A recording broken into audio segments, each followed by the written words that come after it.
Film dibuka dengan memperlihatkan seorang ayah beserta anaknya yang sedang pergi berburu di dalam sebuah hutan, di mana sang ayah yang ingin mengajari cara menggunakan senapan berburu kepada anaknya, meminta sang anak untuk menembak target buruannya. Dan sang anak yang dikenal dengan nama Chris Kyle itu pun mencoba untuk menunjukkan kemampuannya, yang ternyata berhasil menembak seekor rusa dari jarak yang cukup jauh.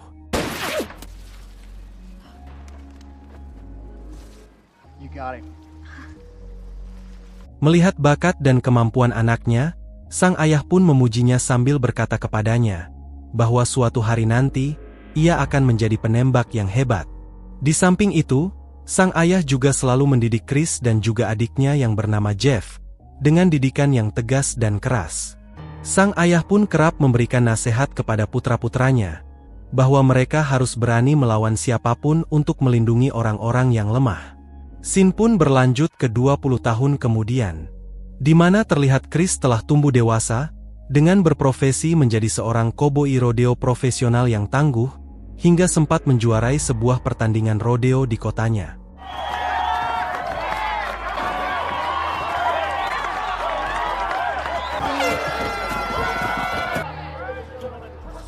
Dan setelah pertandingan itu, Chris dan Jeff pun beranjak pulang ke rumah untuk merayakan kemenangannya.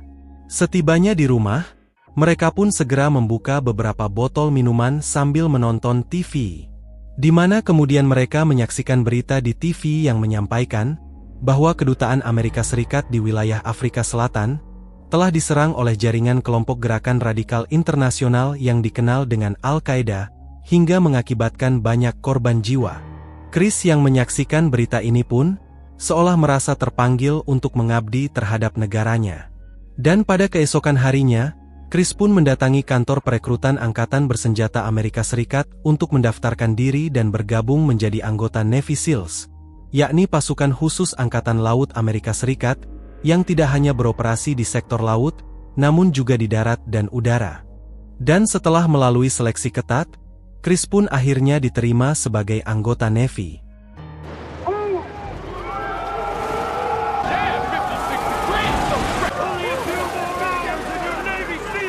Di mana saat memasuki sesi latihan sebagai penembak jitu, beberapa kali tembakan Chris meleset dari target.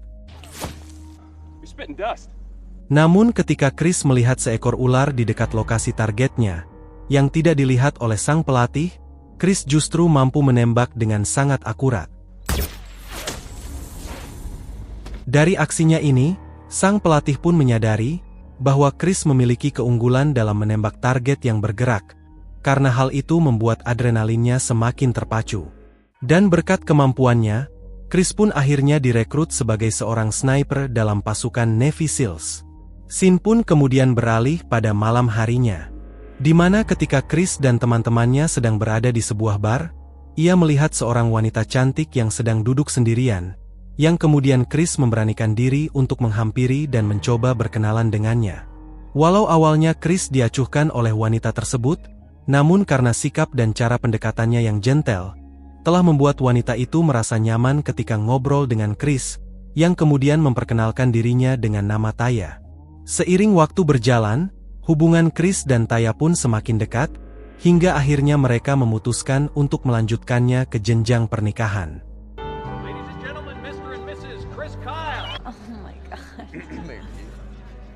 Namun di saat mereka sedang menikmati masa-masa kebahagiaannya, sebuah tragedi yang dipicu oleh kelompok gerakan Al-Qaeda pun kembali terjadi pada tanggal 11 September, hingga memakan banyak korban jiwa.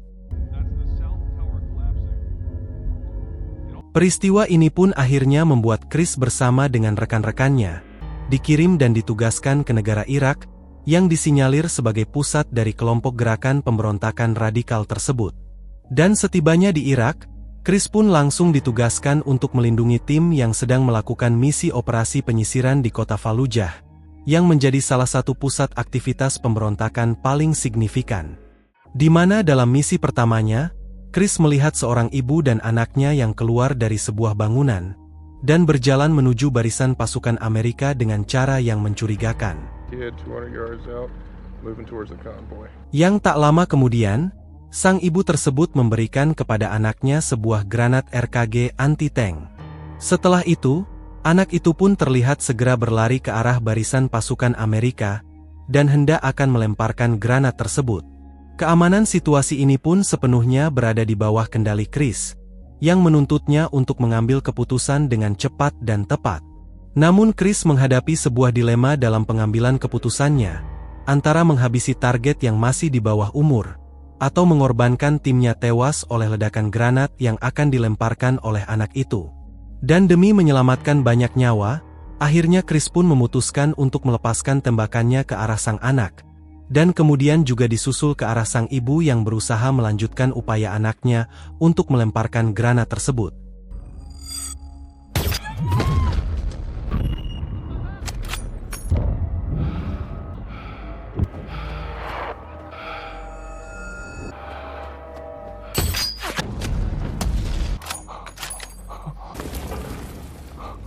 Setelah menyelesaikan misinya, rasa bersalah pun melanda Chris, karena telah menghabisi seorang anak dan juga ibunya.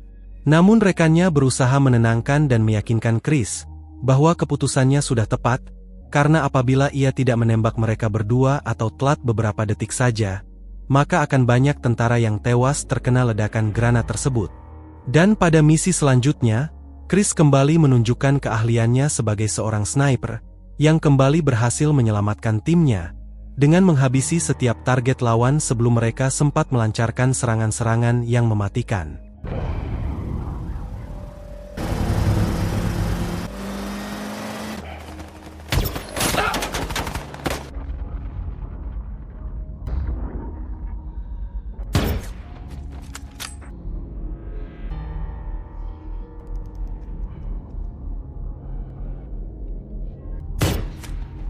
Di mana sejauh ini, jumlah korban yang jatuh di tangan Chris pun telah jauh lebih banyak dibandingkan dengan rekan-rekan sniper lainnya, hingga ia pun dijuluki sebagai sang legenda oleh rekan-rekan pasukannya.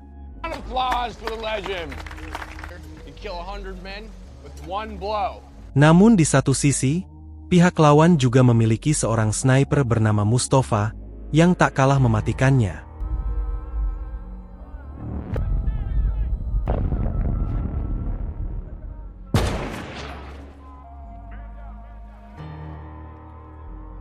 Di mana diketahui bahwa Mustafa pernah berlaga di Olimpiade sebagai penembak jitu, dan kini menjadi ancaman serius bagi para pasukan Amerika.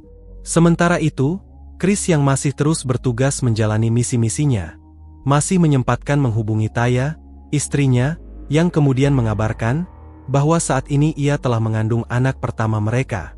Di samping itu, Taya juga memberitahukan kepada Chris bahwa Jeff, adiknya, juga telah bergabung ke dalam pasukan marinir, dan saat ini sedang dikirim ke Irak. Kemudian Sin pun berganti ke pangkalan militer, di mana sang komandan menyampaikan bahwa misi mereka berikutnya adalah menangkap pemimpin kelompok teroris yang bernama Zarqawi.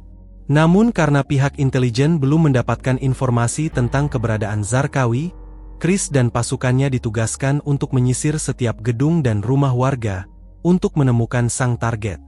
Dan pada keesokan harinya, misi pencarian pun dimulai, di mana mereka mulai menyusuri setiap rumah warga untuk mencari informasi tentang persembunyian Zarqawi, hingga akhirnya mereka memasuki sebuah rumah yang dihuni oleh seorang pria bernama Sheikh Al-Obodi dan juga keluarganya. Dengan bantuan seorang prajurit yang fasih berbahasa Arab, Sheikh pun diinterogasi agar memberitahu di mana posisi Zarqawi berada. Di mana kemudian Sheikh mengakui bahwa ia tidak mengetahui lokasi Zarqawi saat ini, namun ia dapat memberikan informasi tentang keberadaan Amir Halafanus, yakni seorang militan Yordania yang dijuluki sebagai sang penjagal, dan juga merupakan tangan kanan Zarqawi yang tinggal di pinggiran kota ini. Mendengar informasi itu, Chris dan pasukannya pun segera berkoordinasi dengan pihak intelijen, lalu bergerak menuju lokasi yang disebutkan oleh Sheikh, untuk melakukan penyergapan terhadap Amir. Sementara di tengah perjalanannya, Chris dihubungi oleh Taya, yang mengabarkan bahwa anak mereka adalah laki-laki. Kabar ini pun tentu saja membuat Chris sangat bahagia, karena tak lama lagi ia akan menjadi seorang ayah. Namun tak lama kemudian, Tiba-tiba sebuah serangan tembakan terjadi dan langsung menewaskan seorang pasukan yang sedang membawa mobil mereka. Di mana ternyata serangan itu berasal dari senapan Mustafa, sang penembak jitu dari pihak lawan, yang terus membidik dan mulai menghabisi satu persatu tentara Amerika dengan senjata snipernya. Situasi pun semakin memanas, ketika terlihat Amir yang keluar dari tempat persembunyiannya dengan menawan anak dari Syekh, yang kemudian dengan kejam, menghabisi anak itu dengan menggunakan sebuah mesin bor.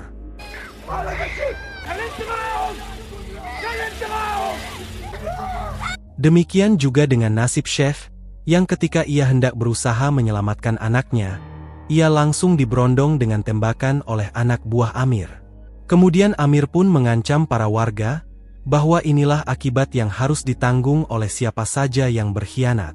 Sementara Chris yang terdesak dengan serangan-serangan Mustafa yang terus membidiknya, segera melemparkan sebuah granat asap untuk mencari posisi yang aman, agar dapat mengidentifikasi posisi lawan. Namun Mustafa tetap memburu Chris dengan bidikannya, hingga tembakannya sempat mengenai helmnya. Chris yang hanya membawa senapan semi-otomatis pun tidak dapat berbuat banyak, selain bersembunyi dari bidikan dan serangan Mustafa.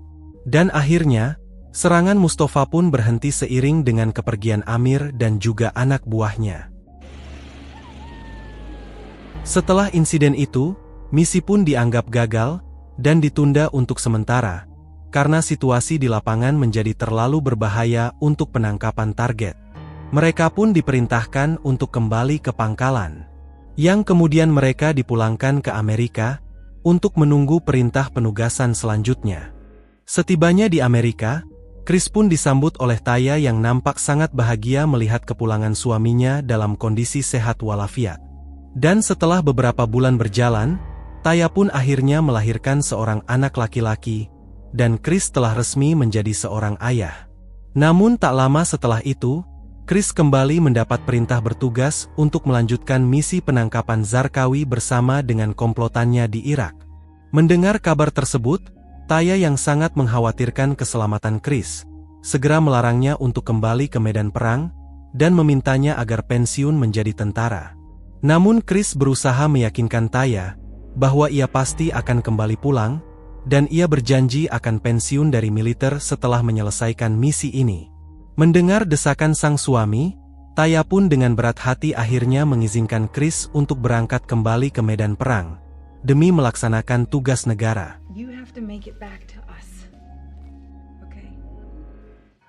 Dan sebelum berangkat, Chris sempat bertemu dengan Jeff, adiknya, yang juga akan dikirim ke medan perang.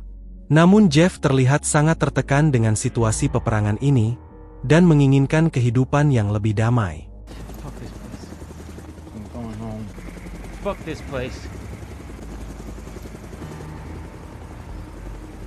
Setelah itu, para komandan memberikan briefing kepada Chris tentang situasi saat ini yang telah banyak berubah.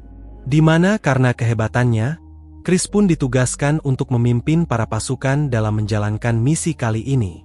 Di samping itu, kemampuan sniper Chris tidak hanya terkenal di kalangan pasukan Amerika, tapi juga di kalangan musuh, yang akhirnya membuat dirinya menjadi orang paling dicari oleh pihak musuh di Irak. Bahkan mereka pun menawarkan hadiah, hingga mencapai $180.000 bagi siapa saja yang berhasil menghabisinya. Setibanya di Irak, Chris pun langsung menjelaskan kepada para pasukannya, bahwa untuk dapat menangkap Zarqawi, maka langkah pertama dalam misi mereka adalah menangkap Amir terlebih dahulu, agar membuka jalan untuk menemukan lokasi Zarqawi. Misi pencarian pun dimulai pada malam harinya, di mana ketika itu, mereka masuk dan menggeledah rumah seorang warga yang tinggal bersama keluarganya, lalu menginterogasinya dengan memperlihatkan foto Amir. Namun pemilik rumah tersebut mengaku, bahwa dirinya tidak mengenali wajahnya. Kemudian Chris pun memutuskan untuk tetap berada di rumah itu, dan memerintahkan anak buahnya untuk berjaga dan mengawasi situasi di lingkungan tersebut, agar dapat menyusun taktik operasional militer mereka selanjutnya. Menjelang pertengahan malam, anak buah Chris menemukan adanya pergerakan pasukan musuh ke dalam sebuah rumah makan, yang diantaranya juga terlihat sosok Amir.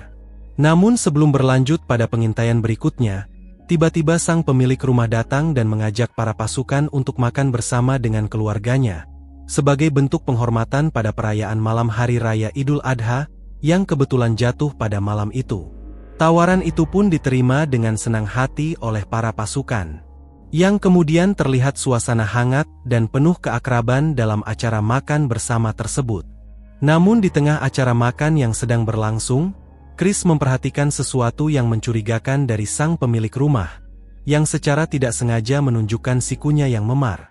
Di mana dalam situasi perang, hal itu umumnya ditemukan pada orang-orang yang telah menghabiskan banyak waktu dalam posisi tengkurap sambil menembak, dengan siku yang bertumpu pada permukaan yang keras, hingga dapat membuatnya memar. Merasa ada yang janggal, Chris pun meminta izin ke belakang, dan kembali memeriksa keadaan rumah tersebut. Di mana akhirnya Chris menemukan banyak senjata, yang disembunyikan pada sebuah tempat rahasia di bawah kasur. Hal ini pun juga menunjukkan bahwa sang pemilik rumah tersebut adalah bagian dari kelompok Amir. Yang kemudian Chris segera mengancam sang pemilik rumah tersebut dengan memberinya pilihan, akan menjalani hukuman yang ditetapkan oleh pemerintahan Irak, atau membantu mereka masuk ke dalam restoran di lantai bawah itu. Dan pria itu pun akhirnya memilih untuk bekerja sama, dengan membantu para tentara menyusup ke dalam restoran tersebut, yang juga diketahui sebagai tempat persembunyian Amir. Chris pun segera bersiap dan memimpin timnya untuk turun langsung dalam aksi penyergapan ini. Sementara posisi sniper diambil alih oleh anak buah Chris yang memantau dari salah satu bangunan.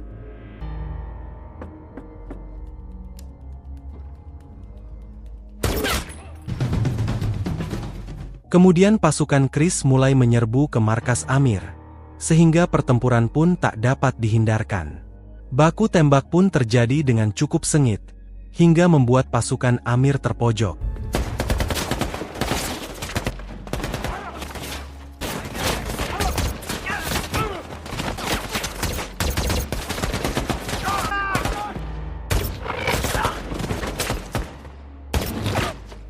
Dan ketika Amir hendak melarikan diri dengan sebuah mobil bersama dengan sisa anak buahnya, Chris mencoba untuk mengikutinya sambil terus menembakkan senjatanya ke arah mobil tersebut, hingga akhirnya meledakkan mobil itu.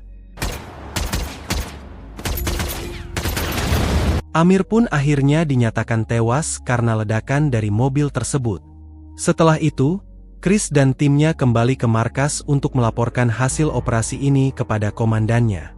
Dan pada keesokan harinya, misi operasi pembersihan dan stabilisasi di daerah perkotaan pun kembali dilanjutkan, di mana Chris beserta dengan timnya kembali mendapat tugas untuk memburu Zarqawi, yang merupakan pemimpin kelompok pemberontak tersebut, yang sebelumnya juga telah menjadi target utama mereka. Namun dalam perjalanannya, pergerakan mereka telah terpantau dan diketahui oleh anak buah Mustafa, yang langsung melaporkan kepada Mustafa. Menerima laporan itu, Mustafa pun segera bersiap menghadapi kedatangan para pasukan Amerika, dengan mengambil posisi menembak di antara bangunan tersebut. Sementara itu, para pasukan Amerika tiba-tiba menerima serangan tembakan dari sebuah mobil, yang kemudian langsung dibalas oleh para pasukan Amerika, dan berhasil melumpuhkan seorang kelompok pemberontak yang keluar dari mobil tersebut. Kemudian para pasukan Amerika pun segera menyebar dan mengambil posisi strategis untuk memantau situasi. Di mana Chris bersama dengan seorang rekan dekatnya yang bernama Biggles, memilih untuk memantau situasi dari atas sebuah bangunan. Namun tak lama kemudian, sebuah tembakan dari Mustafa berhasil mengenai wajah Biggles dan melumpuhkannya. Karena kondisi luka yang cukup parah, Chris pun memutuskan untuk segera kembali ke markas demi menyelamatkan Biggles. Sementara sisa anggota tim lainnya tetap berada di lokasi untuk memberikan perlawanan. Setibanya di markas, Biggles pun langsung mendapat perawatan dari tim medis. Di mana kemudian Chris dan anggota lainnya akan kembali ke medan pertempuran dengan bantuan tambahan jumlah personil yang lebih banyak. Dan dalam perjalanannya, mereka kembali dihadang oleh sekelompok pasukan pemberontak yang menembaki kendaraan mereka. namun mereka dapat dengan mudah menghancurkannya. Setibanya di lokasi pertempuran, mereka pun langsung menyusuri gedung yang sebelumnya diperkirakan menjadi tempat persembunyian para kelompok pemberontak tersebut. Namun di tengah penyusurannya, tiba-tiba serangan dari luar gedung datang menghujani mereka, yang juga kembali menewaskan salah satu rekan dekat Chris. Situasi ini pun semakin mendesak posisi pasukan Amerika, hingga akhirnya membuat mereka terpaksa mundur untuk mencegah lebih banyak korban jiwa. Dan jenazah para korban tewas pun akhirnya dipulangkan ke Amerika. Scene pun beralih ke beberapa waktu kemudian, di mana ketika Chris sedang bersiap untuk melaksanakan misi selanjutnya, ia mendapat kabar bahwa sebagian besar pasukannya telah mengundurkan diri dari peperangan, dan Biggles telah tewas di meja operasi. Mendengar hal itu, Chris pun hanya dapat terdiam dengan penuh penyesalan. Dan pada keesokan harinya, terlihat para pasukan Amerika yang sedang berjaga di sebuah kota, di mana Chris yang kembali berada di posisi sniper, sedang memantau para pasukan dan juga situasi kota. Namun di tengah pantauannya, tiba-tiba terlihat sebuah kendaraan yang menyelinap masuk ke dalam gang kecil, dan seseorang yang muncul secara diam-diam, sambil bersiap menembakkan sebuah RPG ke arah pasukan Amerika yang sedang berjaga. Melihat hal itu, Chris pun tanpa ragu segera mengarahkan bidikan senjatanya ke arah orang tersebut dan langsung menghabisinya sebelum ia sempat melancarkan serangannya. Namun setelah target tersebut tumbang, tiba-tiba seorang bocah datang menghampiri jenazah orang itu dan meraih RPG tersebut, lalu mengarahkannya ke arah pasukan Amerika. Chris pun langsung kembali membidikan senjatanya ke arah bocah itu, sambil berharap semoga bocah itu tidak melepaskan tembakannya. Di tengah ketegangan dan adrenalin yang terus memacu di dalam dirinya, Chris benar-benar telah bersiap untuk melesatkan bidikannya ke arah bocah tersebut. Namun tiba-tiba, bocah itu pun langsung membuang senjatanya, dan segera pergi dari sana. Yang akhirnya juga membuat Chris lega, karena tidak jadi menghabisi nyawa seorang bocah tak berdosa. Setelah itu, Chris pun kembali ke markas. Di mana setibanya di markas, sang komandan segera mengadakan sebuah rapat darurat dengan mengatakan bahwa seorang sniper musuh telah menembak mati para insinyur tempur Angkatan Darat Amerika yang sedang membangun brigade dari jarak sekitar 1000 meter. Chris pun menduga bahwa ini adalah ulah Mustafa. Karena dari pengalamannya, Chris mengetahui bahwa hanya dialah yang dapat menembak secara akurat dari jarak sejauh itu. Dan para pasukan pun akan dikirim ke wilayah yang terkenal sering mengalami badai pasir tersebut, untuk memburu sang sniper yang telah menghambat rencana pembangunan brigade itu. Misi ini seolah juga memberikan peluang kepada Chris, untuk membalaskan dendamnya kepada Mustafa, atas kematian rekan-rekannya. Gear up. Yes, sir. Yes, sir.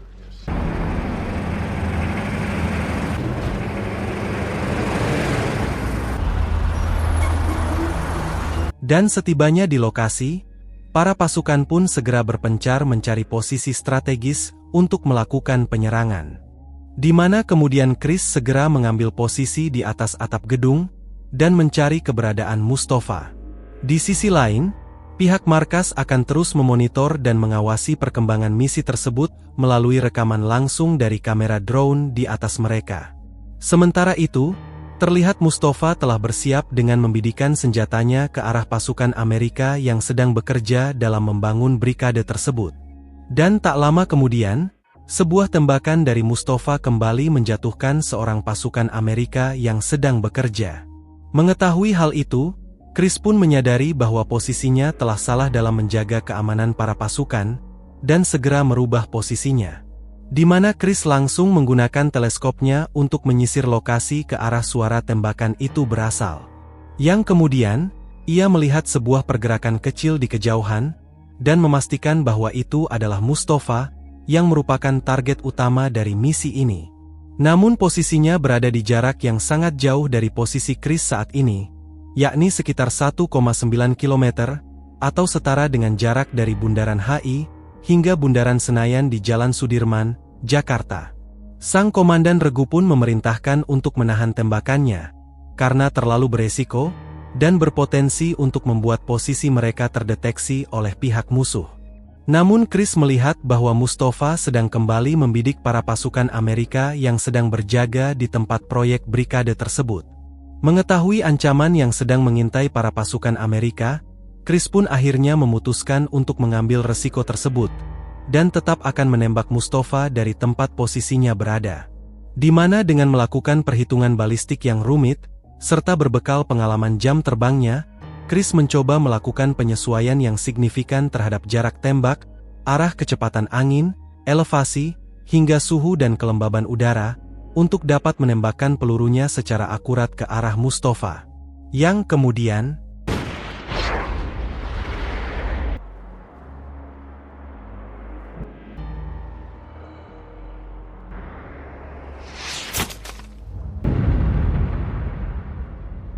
dan Mustafa pun akhirnya tewas, hanya dengan satu peluru yang ditembakkan oleh Chris.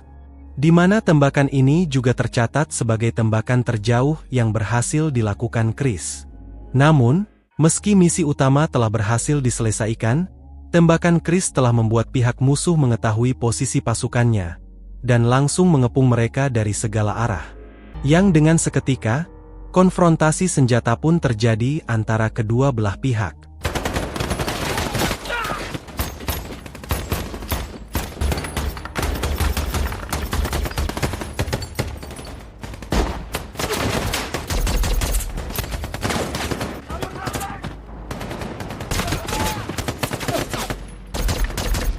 Namun pasukan musuh yang terus berdatangan, telah membuat persediaan amunisi pasukan Amerika semakin menipis. Melihat pasukannya yang telah terpojok, sang komandan regu pun akhirnya meminta bantuan serangan udara, untuk menghancurkan semua pasukan musuh, yang juga beresiko akan membunuh pasukannya sendiri. Namun ketika serangan udara hendak dilancarkan, tiba-tiba badai pasir datang menerpa dan menghalangi target serangan tersebut. Sementara itu, di tengah pertempuran yang sedang berkecamuk, Chris pun akhirnya menghubungi Taya dan memberitahu bahwa kemungkinan ia tidak akan selamat dari pertempuran ini. Dan badai pasir pun mulai menerpa lokasi pertempuran, yang membuat penglihatan mereka terbatas. Namun di sisi lain, badai pasir tersebut juga memberi perlindungan kepada mereka untuk dapat melarikan diri dari kekacauan. Dan dengan penuh perjuangan, para pasukan pun akhirnya berhasil dievakuasi dengan status misi yang telah tercapai.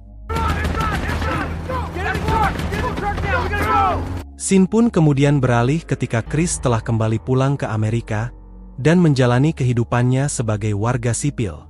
Di mana Chris mulai beradaptasi dengan kehidupan sipil dan berjuang untuk mengatasi trauma akibat pengalaman perang yang dialaminya. Ia pun terlihat lebih suka termenung sambil menyendiri, dan kerap menjadi temperamental.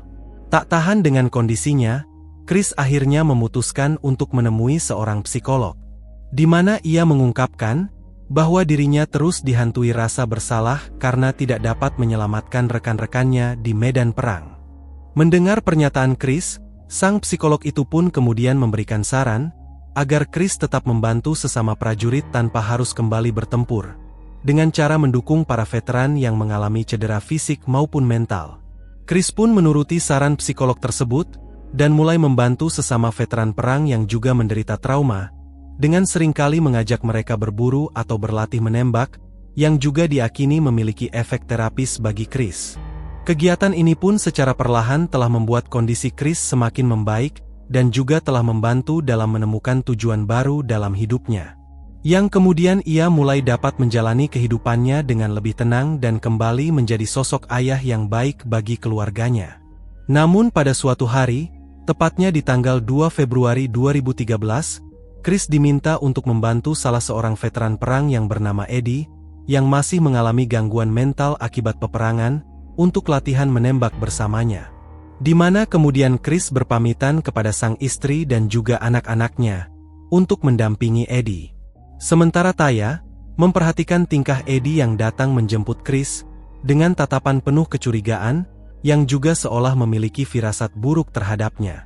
Scene pun kemudian ditutup dengan sebuah layar epilog yang menjelaskan bahwa Chris Kyle tewas pada hari itu oleh seorang veteran yang berusaha dibantu olehnya.